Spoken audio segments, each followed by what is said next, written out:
All right, Stephen Butler here with another video for you. Just got back from the Mississippi Comic-Con in Jackson, Mississippi, and I thought that I would do a showcase of some comics that I picked up while I was up there. I like to, whenever I do these conventions, I like to go out on the floor and see see if there's anything comic related that I could find. And there's a lot of shows that we go to that there's only one or two comic book dealers there, but this past one there were several different ones that I could go to, but I wound up just spending all my time at one because he had a lot of stuff that I like. And I'm an eclectic shopper. I'm an eclectic reader. I'm an eclectic, I guess you would say, collector, even though I don't really consider myself a collector.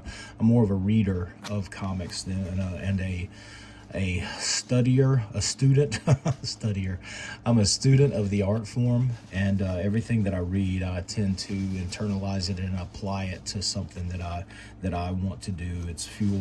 It's for me. It's imagination fuel. So I just said all of that as a preface to what I'm about to show you here, because this is a lot of eclectic stuff. But I'll try to explain it to you and the reasons why I picked them. Number one, these were all from well, not all, but the bulk of these were from the dollar bins, because I like to go through the dollar bins. There's all kinds of cool stuff that you can find in there that a lot of other people don't maybe not know about.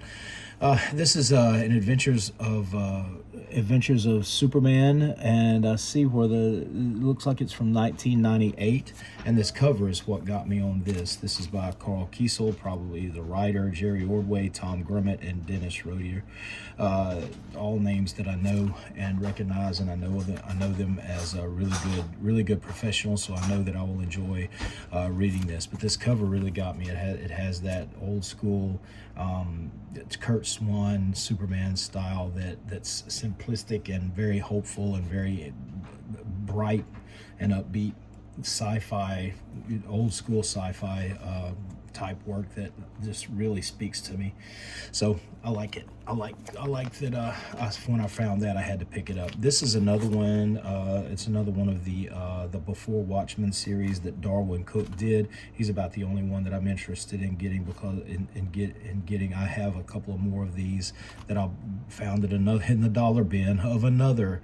I think it was in Memphis that I found those, but this is one that I didn't have, so I'll add this to those two, and eventually I'll get the entire thing that he did. This is issue number 2 of 6, so I think I've already had 2, so now I've got half of the 6-issue series, and I haven't looked at any of these yet. You know, I haven't opened these up. I just really got them out of the bag and thought that I would do a video just to kind of show you some of the stuff that I like to get. This was a run of Cable, a character that I really don't have any interest in whatsoever. He was the guy when Liefeld introduced him way back in New Mutants. He was the guy that kind of pretty much ushered in the whole bulky bags and pouches and buckles and all of that stuff to the comic book landscape, and with so many others following in its wake. But this was a different story. This was a little bit later on. This was the late 90s when this artist named Jose Ladron, this was from 97, at least that's what he signed it as. It might have been 98 because he might have done this earlier, but whatever. This was drawn by a guy named Jose Ladron, who came onto the book and it was over a year. I know it was probably around 15 issues, I guess it was, and I really started liking Cable whenever he came aboard. And then I lost interest after he left. I liked it because he has a very kind of a modern aesthetic look to Jack Kirby's style, and you can see it a little bit better here. I just really liked his work, and these are issues that I had, but the covers got stripped or something happened to them. I looked at these a lot and I read them and I really enjoyed them. So I think Joe Casey wrote it, and Ladron Jose Ladron drew it. So anyway, looking forward to reading those again. Micronauts. I was a big Micronauts fan whenever it came out. I was a fan. I had the toys. They were like the last toy line that I remember getting as a kid, and really liking them. After that, the Star Wars figures kind of took its place, and later on the G.I. Joe and Transformers and things like that came out, but I had already aged out of the action figure market, but I continued to really enjoy the Micronauts comics. And the Micronauts comics were one of the few, like it was one of the comics like ROM Space Knight that outlasted the toy that it was based on. And but these are some of the issues that I did not have. Here's a really cool Gil Kane cover with his patented, as much as Jack Kirby was known for his Kirby crackle to signify energy. Gil Kane was as much. This is like definitely Gil Kane style crackle. So I don't know if you'd call it Kane crackle. It sounds pretty good to me. I like the alliteration. So I'm gonna you heard it from me first. I'm gonna call it, anytime I see this kind of stuff, I'm gonna call it Kane crackle. I've drawn Kane crackle before in my own work. But anyway, I like both of these, and I don't know who did the interior on them, but I've liked a lot of the artists that have worked on Micronauts. This is issue 35, and this is issue 43. So going back to the 80s. All right, this is a book called Monster Menace. It's a reprint book of monster tales done primarily by Jack Kirby, Steve Ditko. Stan Lee wrote them from way back in the 50s and early 60s, before Marvel became Marvel.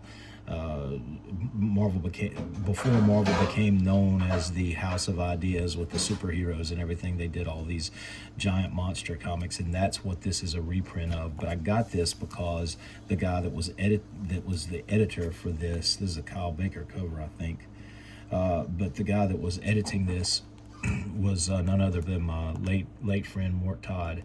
And so I had this at one time, but I no longer have it. So I was glad to find this in the dollar bins. Oh wow! I had no idea. There's another issue on the back. So this was a twofer. So this was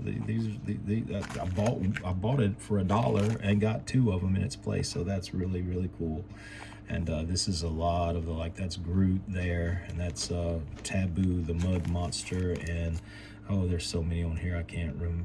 Krogar, I think, the Blip, Van Doom, Monster X, I think. And there's Fin Fang Foom way back here in the back.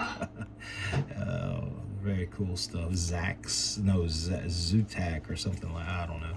There's so many cool things here. But yeah, that was Mort for you. He always did the eclectic stuff that I liked at anywhere that he did, when he was working at Cracked or at Marvel. And then later on with the stuff that I worked on with at Charlton Neo. This is a book called Phase 1 Phasers. It came out in the 80s, I'd say the late 80s probably, from AC Comics, the company run out of Florida by a gentleman named Bill Black. And they did a lot of superhero type stuff, and this was one that I remember it catching my eye way back when. It's by a very young artist named, at the time, young artist named Victor Bridges. He went by Vic Bridges, and later on he went on to draw an Image title, and I can't remember the name of it, but it was a spin-off of Savage Dragon, and it had Freak Force. Was that it? Freak something. I can't remember. But he was the artist behind that. He was very heavily influenced by John Byrne, and that's the original reason that I gravitated toward this. But anyway, I think this went for it went for 4 issues, and this is the first issue of it, so I'm really looking forward to diving back into this. I had this at one time, but I no longer do. All right, here's one that some of you may know about, some of you may have no clue what it is. This is a book. This is a British title from 2000 AD, from the 2000 AD magazine. This character is called Nemesis the Warlock, which was I know the original artist on it was Kevin O'Neill, who later went on to do Martial Law and the League of Extraordinary Gentlemen. I think, oh Lord, I don't want to. I think Alan Grant was the writer for this, but I could be wrong.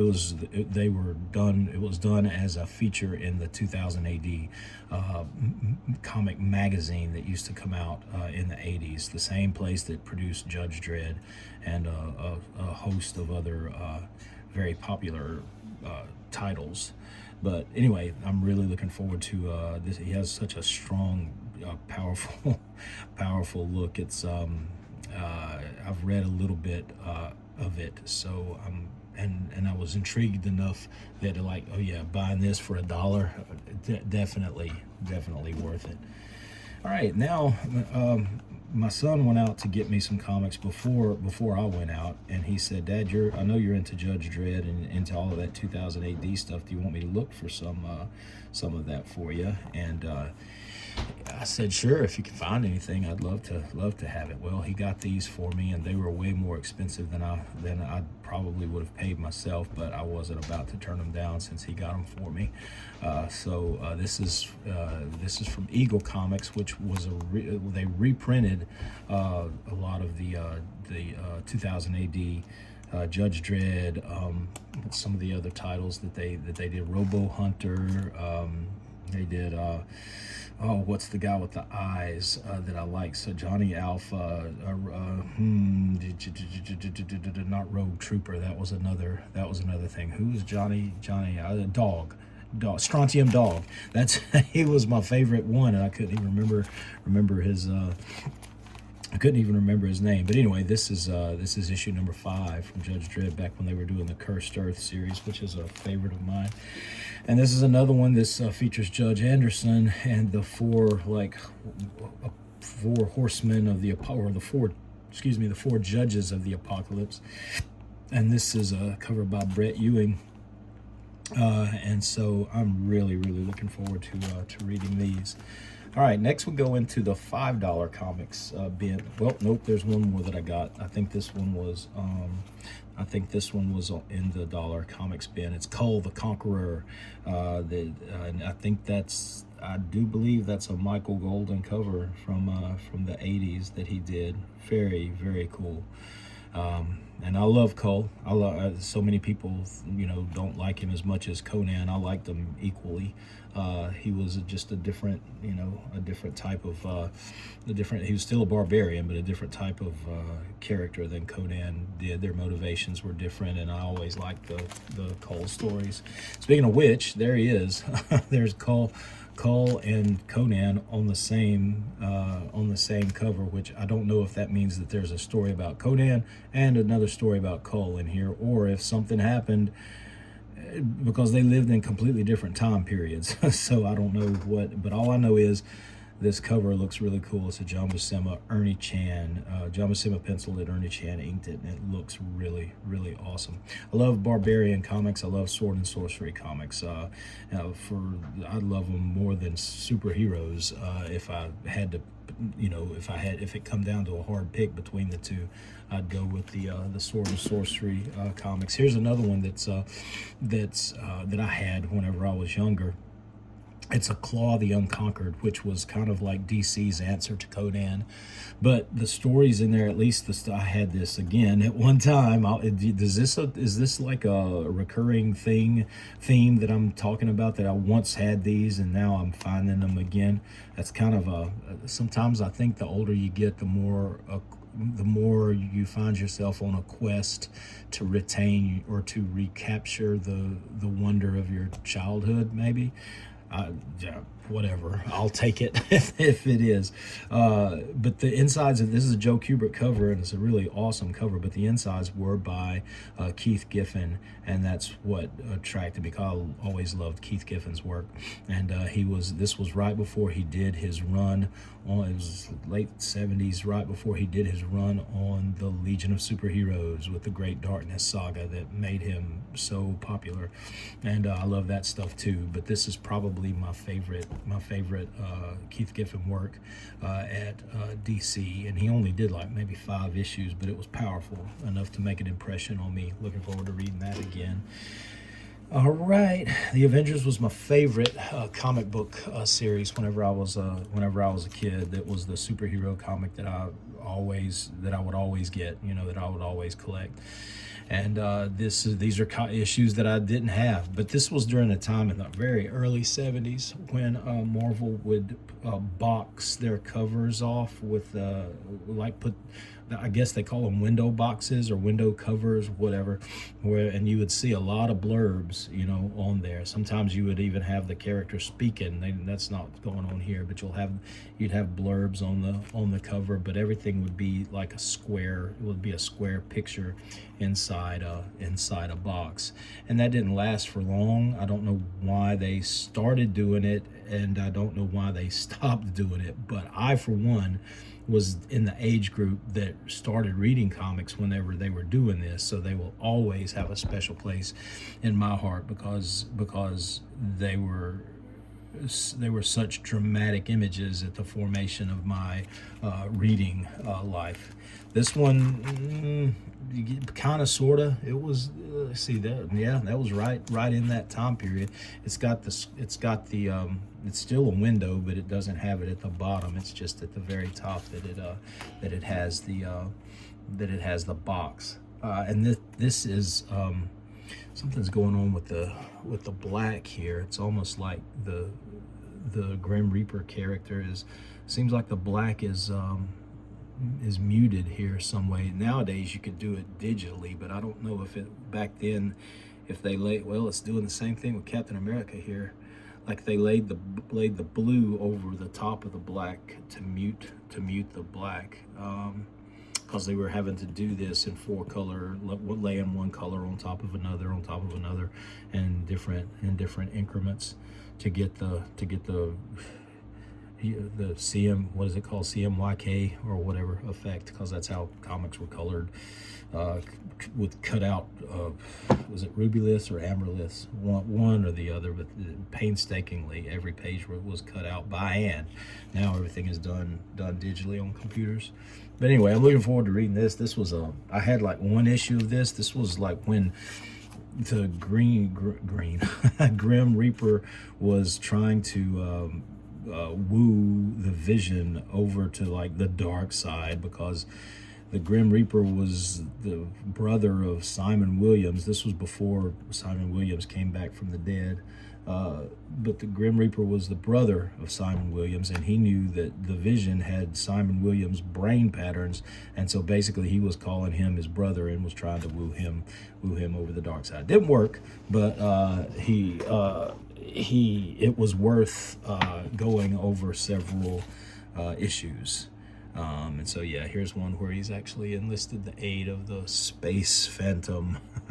And these were drawn by Rich Buckler, who is a perennial favorite of mine. Rich did so much awesome comics from my childhood that I look for his work now. This is a cover that I had this when I was little, but don't anymore. This was a Jim Starlin cover, and they're fighting the Zodiac, and I just always love this frenetic cover, and it's a lot of the buildings back here in the background. That's just a lot of lines going this way and that, what's that called, isometric lines or whatever, but I love it. I love the whole look of this. This is Jim Starlin, probably inked by Frank Giacoia, I do believe. And I am so looking forward to looking at this again, one that I had as a kid but don't have anymore. So anyway, guys, that's my haul for from this past weekend at Mississippi Comic-Con in Jackson. If you would, leave me a comment and let me know what you think about these kinds of videos. Do you like them? Do you find them boring? Do you find them do you find them interesting? Are you seeing stuff that you've never seen before? Are you learning anything? I don't know. Just let me know. It doesn't matter whether or not you're whether you got a positive comment or a negative comment. I'll respond to all of them, because everybody, like we say, everybody has an opinion, and they don't all stink. You know, I'll take everybody's ideas and or opinions or thoughts into account whenever I talk with you. But anyway, this is it for me. I'm signing out. Thanks for watching the video, and if you like this, let me know and I'll continue doing more. We'll talk to you later. Y'all have a good one. Take care. Bye-bye.